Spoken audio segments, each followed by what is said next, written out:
2024-25, laid on the table of the House on Tuesday, 4th June 2024. As members of that opinion say aye. Aye. Will those of the contrary opinion say nay? No. The ayes have it.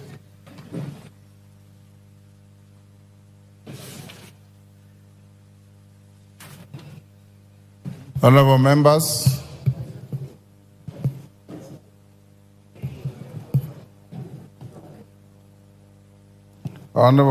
pursuant to the provisions of Section 40 of the Public Finance Management Act 2012 and Standing Orders 25A and 244C, I will now interrupt the business of the House to allow the Cabinet Secretary for the National Treasury and Economic Planning to make a public pronouncement on the budget highlights and revenue-raising measures for the national government for the financial year 2024-25 and the medium term. In accordance with the standing orders, I have also designated a suitable place in the chamber for the purpose.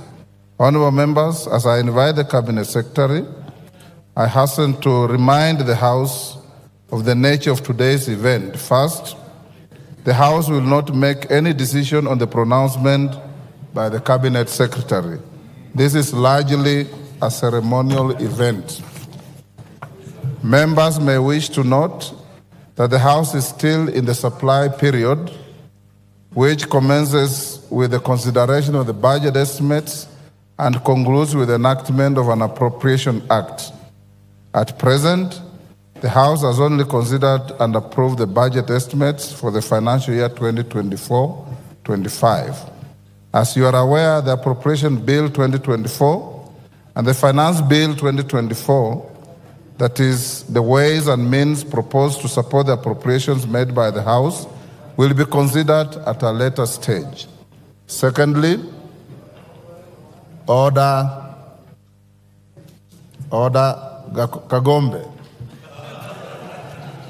There was a lot of peace in the House yesterday.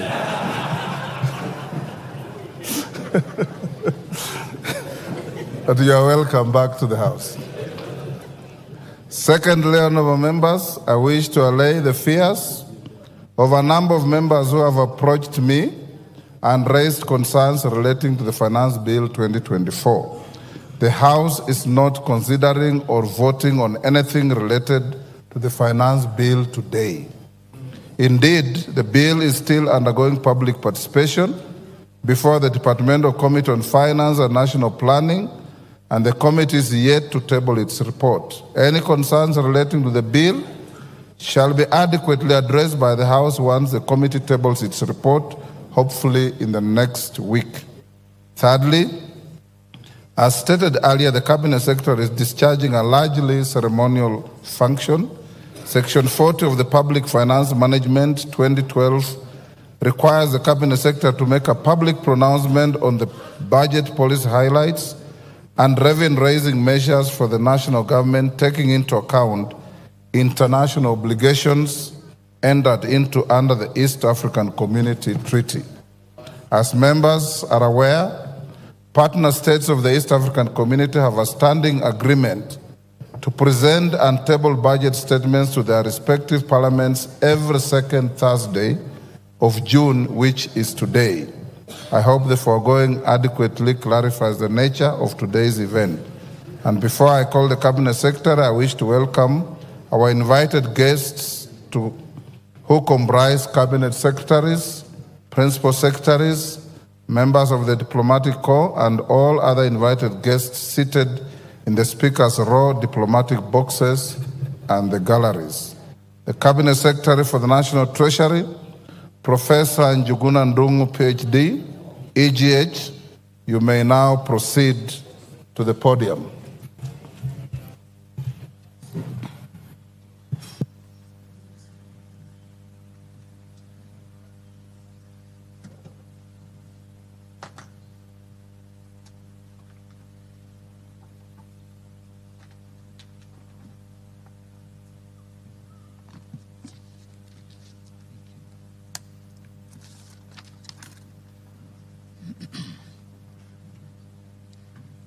Mr. Speaker, it is my honor and privilege to present to honorable members of this august House and the people of Kenya the second budget of the Kenya Kwanza administration under the leadership of His Excellency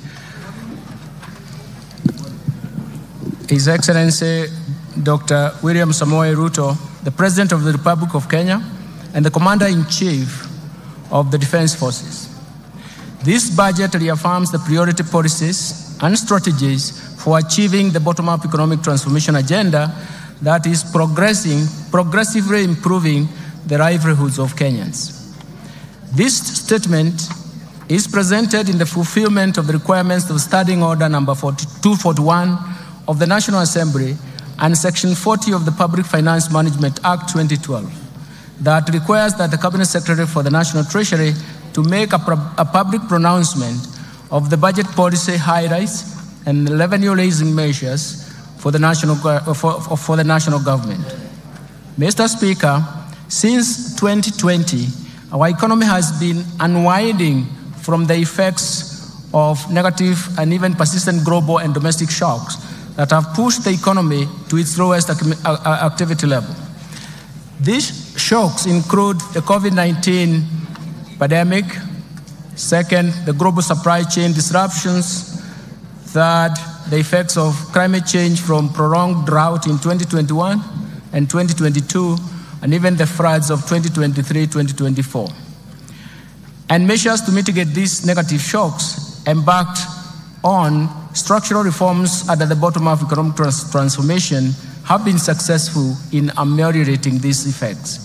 The efforts have reduced the cost of living and created vibrancy in the economy that have shown signs of strong economic recovery. Mr. Speaker, in several regions, Kenya has sunk into abject poverty, largely because markets in their segments were interfered with or not properly governed. The failure to protect and regulate markets disrupted their development and, more importantly, curtailed further investment in those sectors such as coffee, sugar, cotton, pyrethrum. The institutional failure problem pushed policy to fail. In this context, the bottom-up economic transformation agenda interventions at the bottom of the pyramid are targeted to ensure that the markets are properly governed to work for everybody, and especially the poor. Mr. Speaker, for Kenya to transition from the middle-income status of the economy to an upper middle-income status as envisioned in the Kenya Vision 2030, two driving factors are important. That is, we must develop our human capital capability, and we have to increase production and productivity. Mr. Speaker, the Kenyan economy is susceptible to the ravaging impact of climate change, as demonstrated in the 2021-22 severest drought, which was more severe, which we haven't seen in the last 40 years, and the events of floods that have led to massive loss of property and life. The most important thing is that these shocks have shifted budgetary resources from economic activity to saving lives and rebuilding damaged infrastructure. And this calls for urgent and decisive interventions, especially to our supply side, which I will later address in this statement. Mr. Speaker, our fiscal policy is geared towards supporting bottom-up economic transformation agenda through continued implementation of a fiscal consolidation plan designed towards slowing down the growth of public debt without compromising economic growth. The fiscal consolidation efforts will continue to target domestic revenue mobilization and rationalization of spending through improved public financial management while reallocating resources in priority areas. Mr. Speaker, in this year's budget process, we accorded Kenyans an opportunity to share their views on how to address the economic challenges facing the country. Kenyans responded to our call and requested the government to address, through this budget, first, the devastating effects of the ongoing floods, second, taxation concerns and cost of living, third, the level of unemployment, Fourth, protection of the poor and the vulnerable. Fifth, reduction of wastage in public expenditures at the national and county governments level. Today, Mr. Speaker, I wish to assure Kenyans that we have listened to their concerns and we have spelled out measures to address through this budget. In this regard, the budget highlights and even the government's plan to strengthen the resilience of our economy to navigate the global turbulence, accelerate economic transformation, and decisively address the overarching developmental challenges in line with better bottom-up economic transformation agenda. It is in this context we have chosen the theme of this year's budget as sustaining the bottom-up economic transformation agenda, fiscal consolidation, and investing in climate change mitigation and adaptation for improved livelihoods. Mr. Speaker, it is now my privilege and honor to present the economic policy context of this budget. Thereafter, I will broadly outline the policy priorities and structural reforms underpinning the bottom-up economic transformation agenda. The proposed resource allocation as well as revenue-raising measures that the government will implement in the financial year 2024-2025 budget are going to be summarized. But, Mr. Speaker, we have to remember that we have one major problem that has three phases. This problem is as follows. There is increased demands for increased spending or expenditures from the government. That means that either we have to finance that through taxes or debt. The second dimension of this problem is that there is limitation and even constraints imposed in terms of public debt accumulation and even the debt carrying capacity of the economy. That, and more fundamentally, there are limitations in terms of mobilizing higher tax revenues, something that we have to remember, something that is quite critical from our side. Let me turn now to the economic policy context. Mr. Speaker, the financial year 2024-2025 budget has been developed against a backdrop of improved global economic outlook. The world economy stood at 3.2% in terms of growth in 2023 and is projected to continue at the same pace in 2024. In the domestic economy, Mr. Speaker, the Kenyan economy is now unwinding from layers of negative and persistent shocks. And some of these shocks have actually have been protected and have a structural and permanent effects on the economic activities. Mr. Speaker, through forecast interventions as well as structural reforms, the policies of Kenya Kwanza government have started to yield some positive results. Economic recovery is evident, with a GDP growth of 5.6% in 2023, up from 4.9% in 2022. This is above the global average and also above the average of sub-Saharan African region. The domestic growth in 2023 was mainly supported by a rebound in agricultural activities given the improved weather conditions and subsidized inputs for farmers. The resilience of the services sector remained strong in that same year.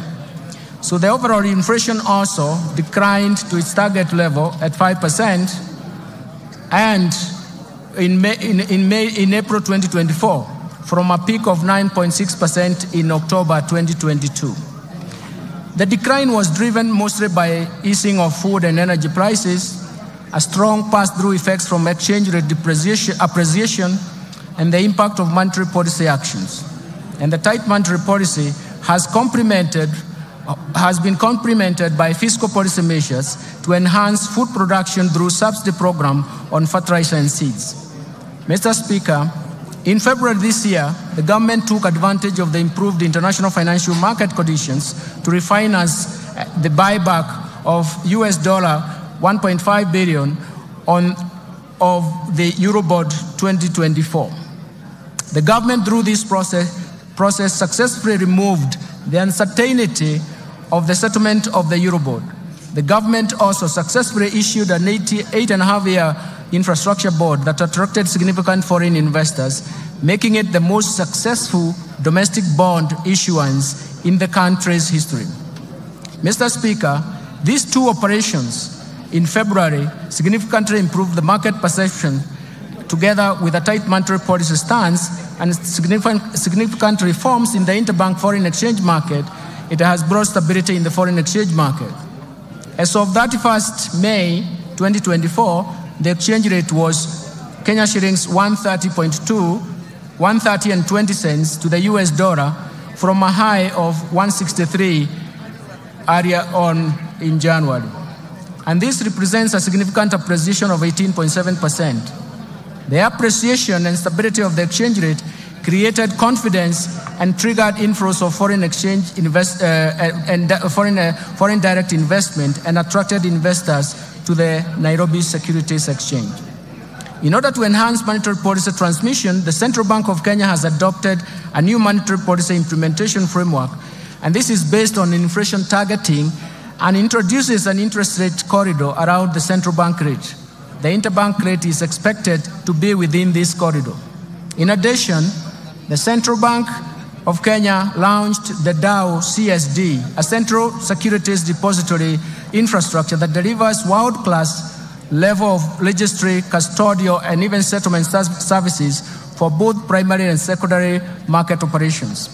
Mr. Speaker, I wish to encourage Kenyans and investors to take advantage of the DAO CSD to invest in risk-free treasury bills and bonds in order to grow their wealth and secure their financial future. We have simplified the DAO CSD, and investors can simply use the USSD *866# to log in and invest a retail bond for amounts as low as 600 shillings.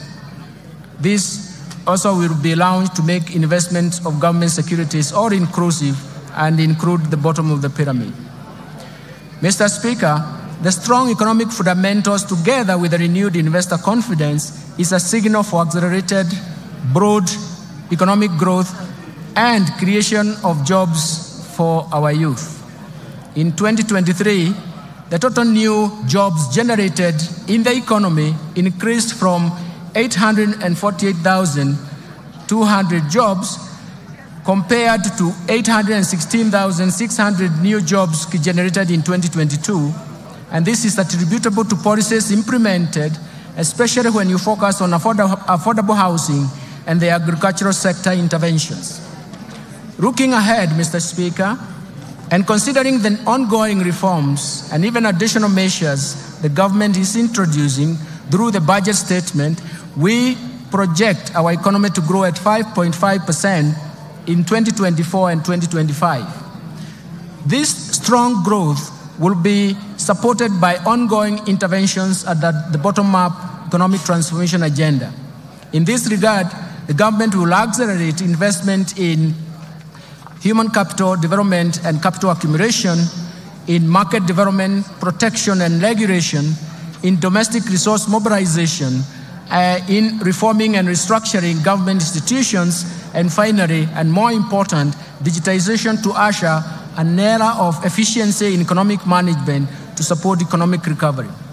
Mr. Speaker, in order to safeguard macroeconomic stability and protect the fragile economic recovery, monetary and fiscal policies will remain very prudent. The Central Bank of Kenya will ensure inflation rate remains within target while maintaining a competitive exchange rate and stable interest rates. The Central Bank is further expected to safeguard the improvements in the functioning of the interbank foreign exchange market and apply all its instruments to strengthen the monetary policy transmission mechanism. On the other hand, Mr. Speaker, fiscal policy stance over the medium term aims at supporting the government's bottom-up economic transformation agenda by delivering a strong fiscal consolidation, with fiscal deficit declining from 3.3% of GDP in financial year 2024-2025 from a high of 5.7% of GDP in financial year 2023-2024. This will improve the primary surplus to 2.3% of GDP in the financial year 2023-2025 from a primary deficit of 0.4% in the previous year. I will later in this statement elaborate on policy measures to deliver the strong fiscal consolidation.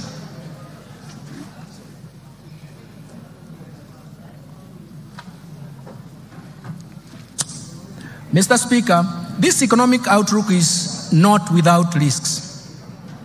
We continue to witness external shocks and recurrence of extreme weather events that not only affects the economic activities, but also pose major fiscal risks. The government will take appropriate interventions to cushion the economy from these risks. Mr. Speaker, let me now expound on the policy priorities of the government to promote economic transformation and improve livelihoods for Kenyans. First, let me start with the bottom-up economic transformation agenda.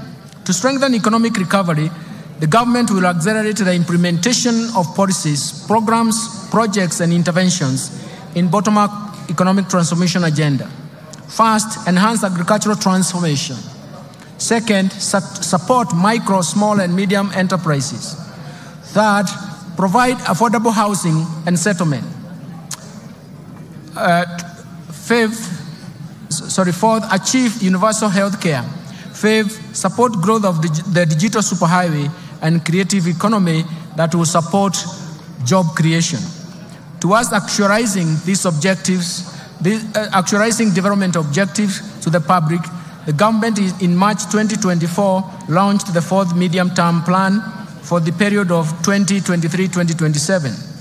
The MTP4, as we call it, translates the better aspirations into concrete priority interventions to be implemented by both levels of government.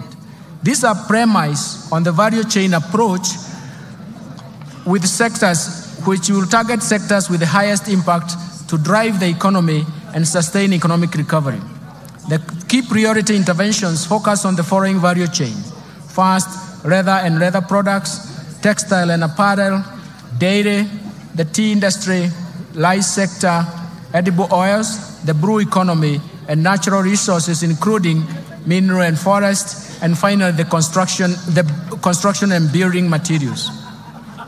The value chain approach ensures rational resource allocation by eliminating wastage of resources occasioned by duplication, overlap, fragmentation, and the ineffective coordination in the implementation of the program and projects, while promoting a whole of government approach to service delivery.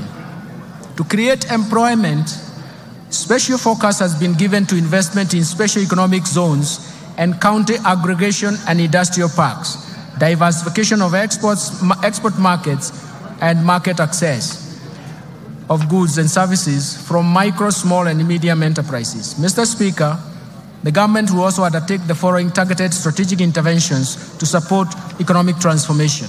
First, the government will continue to maintain macroeconomic stability to enhance security, to foster a secure and conducive business environment while protecting Kenyans and their properties.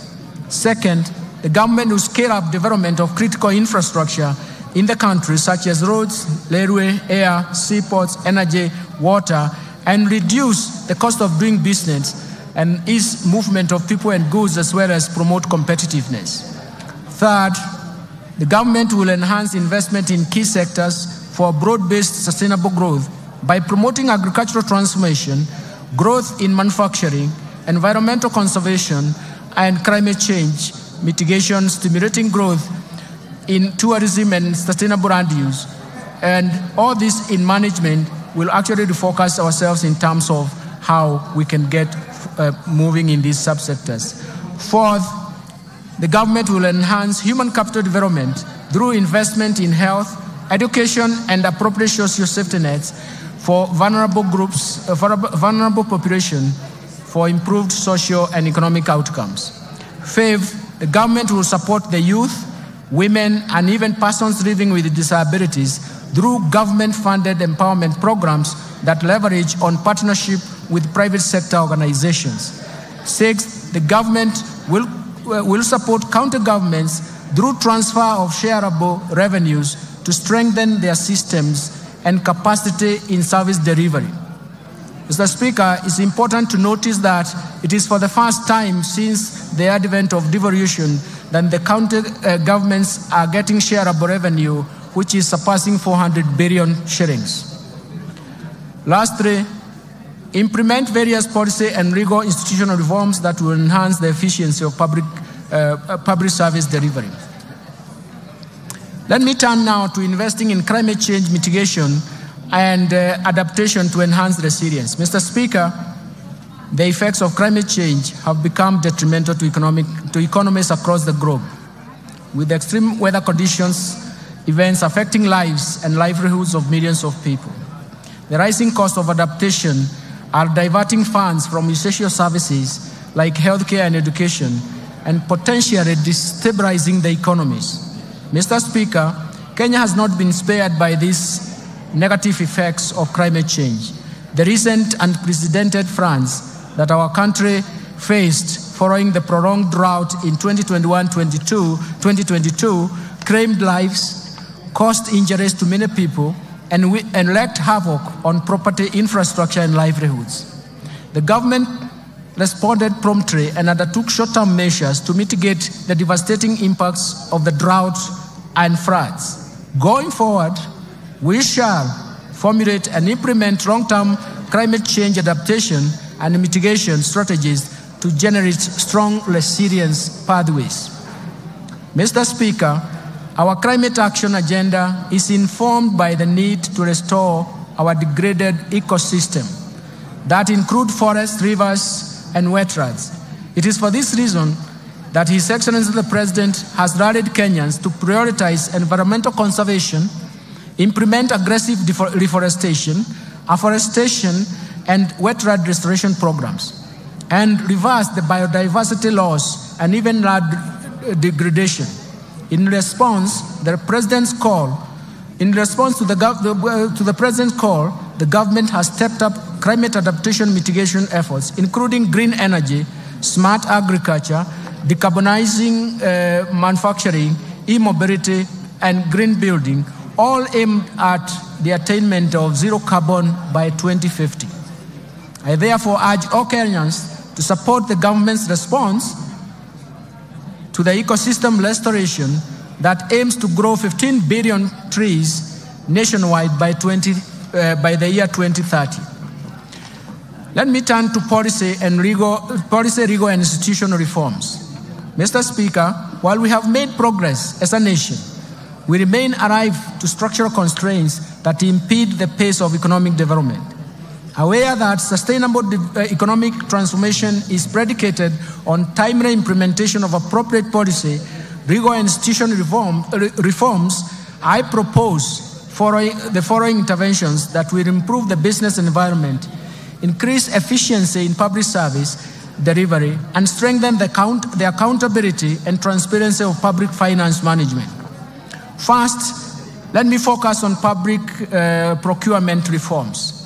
Mr. Speaker, in my last budget speech, I informed this House of the government's plan to fully automate public procurement and disposal processes by implementing an end-to-end e-government procurement system. Mr. Speaker, phase 1 of e-government procurement system has successfully undergone user acceptance testing and piloting in 12 selected MDAs and counties. This piloting will continue up to December 2024.